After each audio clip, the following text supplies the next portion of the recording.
来看，今仔是中秋节哦，高速公路局是表示讲，早起各道拢无塞车，按算讲下晡2点以后上班车应该会较济。另外，伫天气方面哦，气象署嘛提醒讲，今仔开始水汽增加，贵岛山区会落雷公雨，搁有东部搁恒春半岛嘛可能会落大雨。今仔暗时西部新竹以南幕是较有机会会当看到月亮。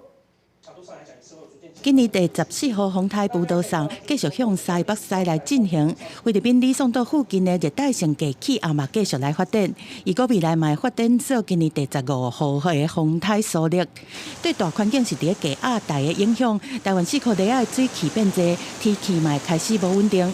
除了东半部和恒春半岛有局部的大雨，大台北嘛有小可短暂雨，各地伫过道西北雨的情形嘛较明显。的话，像是在嘉义以南地区以及各地山区的话，还是要留意下会有午后的短暂雷阵雨出现。那预计在今天晚上之后，可能还会有一波水汽移入。拜三开始一直到后礼拜一，低压带的影响，各地天气会更较无稳定。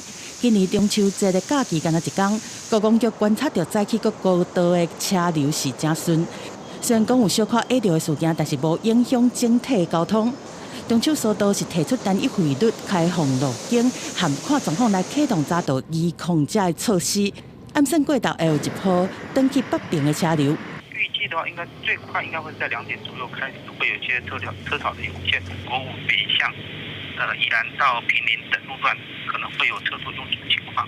另外，在省道的部分，公路局估计讲，中秋节迄天，各地登去做工课的车流会出现。接国道的快速公路也是车多的状况。另外，苏花公路和平到中德路段16因为降雨伫咧警戒，不过因为天气转好，是维持正常通车。早起东部的路人交通嘛是拢顺利。记者综合报道。